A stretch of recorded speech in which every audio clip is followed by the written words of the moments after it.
اللهم صل وسلم وبارك على سيدنا محمد افضل الخلق وعلى اله وصحبه اجمعين. ازيكم عاملين ايه؟ وحشتوني جدا. تعالوا النهارده كده هعمل معاكم كشري مصري. انا عملته معاكم قبل كده بس انا هعمله معاكم النهارده فيه تركايه كده. انا جربتها قلت هجربها واشوف هتنجح ولا مش هتنجح، والحمد لله هي نجحت. خليكم معايا كملوا الفيديو عشان تعرفوا التركاية اللي تطلع لنا بقى كشري ابو طارق المشهور جدا. يعني هو الفيديو مش ما فيهوش حاجات كتير، هو بس الكشري. وهغسل معاكم الشفاط لانه كان متبهدل قوي. لما تشوفوه هتستغربوا بصراحة. وشلت بقى بطاطين وحاجات وغسلتها وكده وهخزنها معاكم واوريكم يعني انا بخزن الحاجات ازاي. بس تعالوا الاول بقى نحكي شوية عن موضوع الكشري ده. تمام. انا بعمل الصلصة بتاعته اول حاجة. حتة زبدة وفيها معلقة توم مفروم، او لو عندك توم فريش عادي براحتك.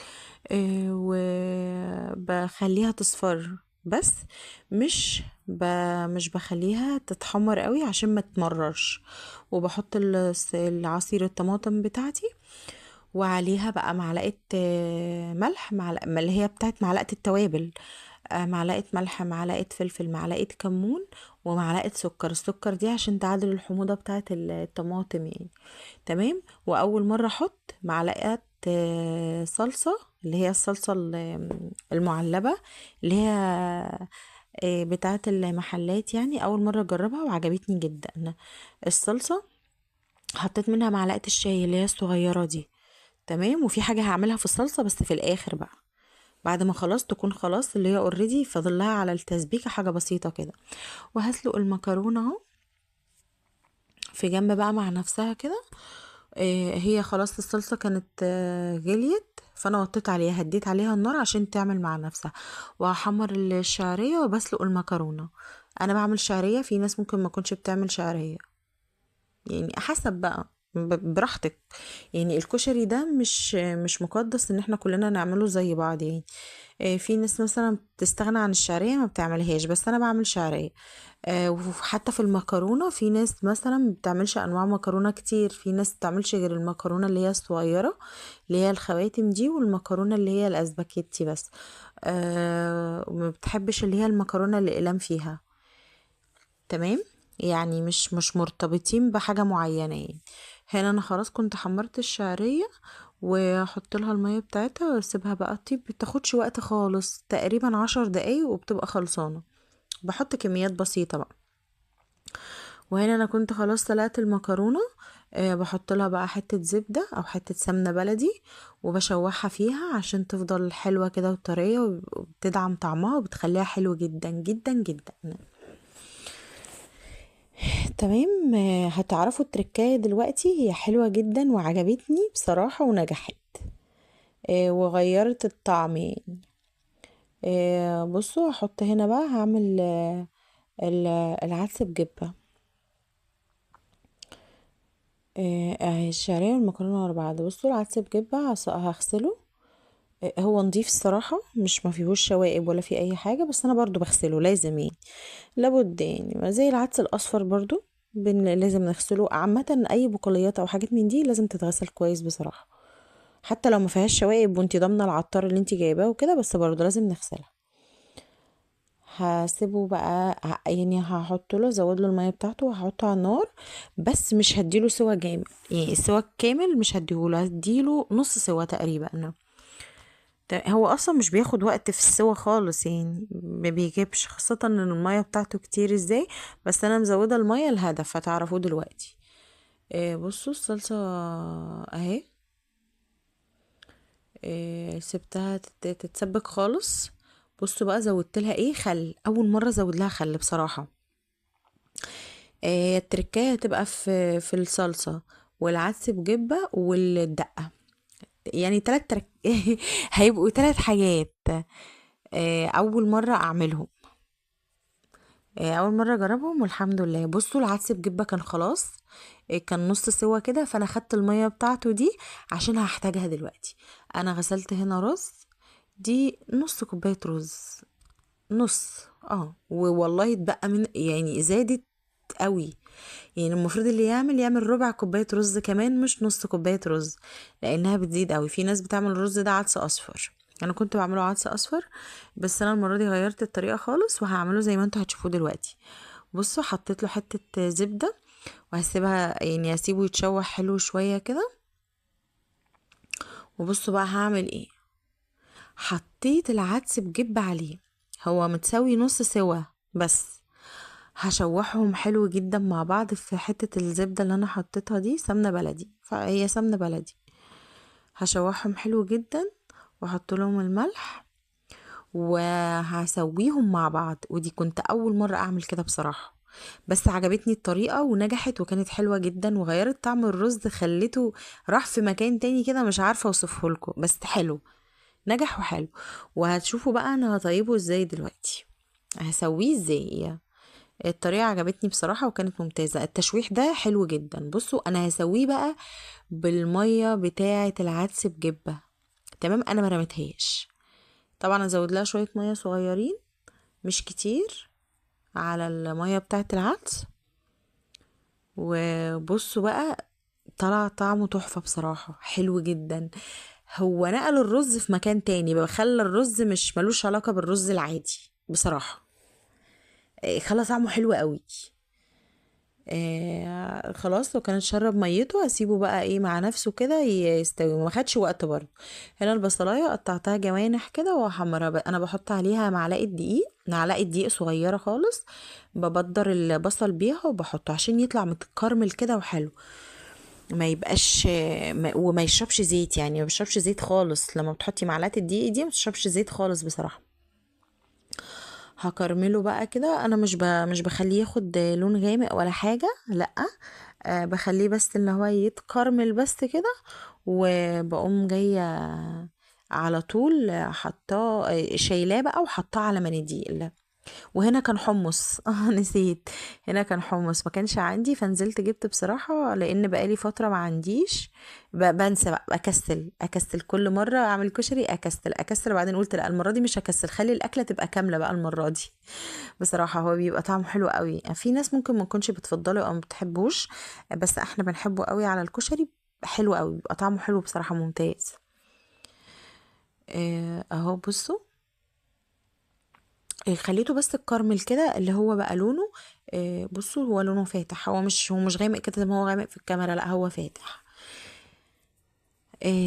دقق وحطيته على منديل عشان اي زيوت فيه تنزل، مع ان هو طالع مش شارب اصلا زيوت، بس برضه. بصوا هنا بقى هحط آه، زي ما انا بعمل بالظبط. بحط ملح وكمون وشطة وتوم وخل، بس زودت بقى عصرة الليمونة دي المرة دي، وعصرة الليمونة دي كانت حلوة قوي بصراحة في الدقة. انا كنتش بحطها قبل كده، بس المرة دي زودتها. يبقى دي تالت تركاية. اول تركاية في الصلصة، حطيت لها معلقة الصلصة اللي هي بتاعت الشاي والخل. وتاني تركاية العدس بجبة، سويت وكملت السوا بتاعه مع الرز بالمية بتاعت العدس بجبة. واخر تركاية اللي هي بتاعت عصرة الليمونة اللي على الدقة، حلوة جدا. هنا انا خلاص، انا كنت تمام كده، كل حاجة كانت تمام، وقلت بقى ايه، نعرف وناكل على طول، والاكل سخن كده، ما نرجعش تاني بقى نقعد نسخن ونعمل، لا على طول. بصوا الرز هو لونه غمقي طبعا من المية، بس كان حلو قوي بصراحة، كان تحفة، كان جميل قوي، كان طعمه حلو قوي. العدس والرز دول مع بعض كانوا تحفة بجد. بألف هنا للي كل يا رب، وبألف هنا للي هيجرب وهياكل. جربوها بقى وقولوا لي ايه رأيكم. حطيت اهو كميات مناسبة، واحنا بس احنا اتنين بس، انا وجوزي وابني بياكل معانا في نفس الطبق ومش بيكمل اكلته يعني. حطيت بقى البصل، حلو قوي البصل متكرمل كده مش محروق، وطعمه مسكر كده وكان جميل بصراحة. والصلصة ورا جاهزة اهي، والدقة، وده الحمص اخر حاجة بقى، كان تحفة بجد. جربوه بقى، لو حد جرب التركات بتاعتي دي وعجبته يقول لي ايه، وبألف هنا للي هيجرب ان شاء الله وياكل. بصوا، ولا بقى تقولوا لي محلات بره ولا اي حاجه، مفيش احسن من الاكل البيتي بجد. ضامنه بقى نظافتك وجوده حاجتك بصراحه، مفيش احلى من حاجه البيت، خاصه يعني عشان دلوقتي مفيش حاجه مضمونه. بصوا بقى شفاطي. انا شفاطي للاسف بغيب على ما بغسله، ليه؟ لان انا عندي السقف بتاعي عالي وهو بعيد عني قوي، فما بعرفش اطلع اجيبه. يعني زوجي ربنا يديله الصحه هو اللي بيجيبهولي، فاقعد اقول له بيكسل بقى، انتوا عارفين الازواج بتكسل لما بنطلب منها طلب او كده فبيكسل، فبيفضل بقى فتره. يعني هو كان هنا للاسف ما غسلتوش بقالي شهر، وانا مش متعوده ان انا اسيبه كده، لا انا بغسله دايما باستمرار، عشان طبعا لما بيتغسل على طول باستمرار بيشفط احسن. فكان بقاله شهر، بصوا بقى كان مليان اتربه ودهون وكده، وانا ما بحبش كده بصراحه. انا رشيت عليه سترس، طبعا كلنا عارفين سترس، انا ما برشش سترس على اي حاجه خالص، ولا على مطبخ اللي هو المطبخ نفسه الخشمونيوم، ولا على البوتاجاز، ولا اي حاجه، هو الشفاط فقط لا غير. بس كده ليه بقى؟ عشان بيرجعهولي يلمع كده وجديد وبيبقى قمر. بصوا انا اصلا ما كنتش محتاجه ان انا ادعك بالسبونشه ولا حاجه. هي الميه كانت، انا حطيت يعني رشيت السترس وسبته تقريبا مثلا 10 دقايق بس كده. بصوا بتنزل في ثانيه مع الميه بصراحه. رجعته زي الفل. بص مش محتاجة اصلا ان انا احط بقى تاني اي برسيل او سائل مواعين او اي حاجة عشان يعني انضف كويس او كده. لا بصراحة هو السترس كان كافي. السترس ده اصلا العبوة دي عندي بقالها حوالي سنتين. ليه؟ لان انا مش بستخدمها اصلا، مش بستخدمه على حاجة خالص، هو بس فقط تلاقيه الشفاط بس. فطبعا بيقعد معايا فترة طويلة لان العبوة كبيرة قوي زي ما انتوا شايفينه. بصوا انا هنا كنت رشيت كمان عشان كان جوه بقى مش بره، كان في جوه. بصوا انا بدخل السبونشة هنا كده عشان في لسه جوه اتربه كده ودهون، فبدخلها جوه بقى، يعني مش بنضف من بره بس كده واقول تمام هو نضف من بره فشكله بقى حلو فقشطه عادي. لا لا لا، لازم ادخل الاسبونشه جوه كده، اللي هو تبقى تنظيف عميق للشفاط. لان طبعا انا لو سبت يعني تراكم الاتربه والدهون دي جوه عليه من جوه، فطبعا مع الوقت خلاص هي مش هتطلع اصلا، وهتفضل تتراكم على بعضها، فخلاص الشفاط مش هيسحب كويس اوريدي يعني، ده خلاص بقى مش هيديني نتيجة كويسة. فطبعا لازم احافظ جدا وانا بغسله ان هو يبقى من بره ومن جوه، من بين الشبكة بتاعته دي ما بينها كده، ان هي تتغسل كويس جدا، ومن ورا ومن كل حتة فيه، ما سيبش حتة، لان الشبكة دي مهم جدا ان هي تتغسل كويس. لان طبعا هي بره، يعني اي تراكم اتربه عليها ما بيخليش الشفاط يسحب كويس. وبصوا نضفته خليته زي الفل، ما خدش مني وقت خالص بصراحه، السترس ده ممتاز. هنا بقى بصوا طبعا دي لحفة الاطفال، شفتها معايا كتير وانا بعمل اوضه الاطفال. انا خلاص كنت طلع يعني شلتها بقى خلاص، احنا دلوقتي بنستغطى بالكوفرتا لان الجو بقى حلو بصراحه. بس انا بصراحه ما عنديش مكان ان انا اغسلهم فيه، فعشان كده ما وريتكوش. يعني انت هتقولوا كده المفروض تورينا الفيديو بتاع غسيلهم اصلا، بس انا ما عنديش مكان. عندي البانيو ده اللي هو الصغنون ده، فما ينفعش ان انا اغسلهم فيه. فوالدتي ربنا يديها الصحه بتاخدهم وبتغسلهم يعني بتغسلهم لي كويس جدا عندها في البيت وكده، في البانيو بتاعها يعني، وبتنشفهم وكده وبتجيبهم لي، ربنا يديها الصحه يا رب.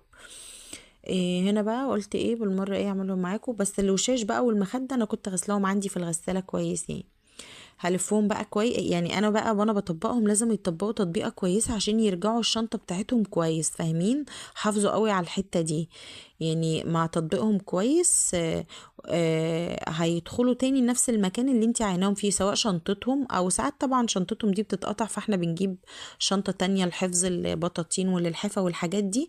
ايا كانت التطبيقه بتاعتك هتحكمك جدا وانت بتخزني الحاجات دي بالذات. فهم حطيتهم تاني، دي شنطتهم اصلا دي بتاعتهم لسه الحمد لله، يعني ربنا مبارك فيها ما اتعملتش. دي بطانية اللي كنت بتشوفوها معايا في الأوضة الكبيرة بتاعت السرير الكبير. برضو والدتي خدتها وغسلتها كويس.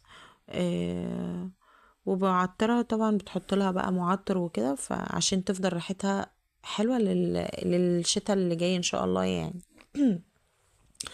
بس هطبقها برضو تطبيقة كويسة قوي، وهدخلها بس مش في شنطتها بقى، لان بصراحة كانت يعني هي كانت في كرتونة.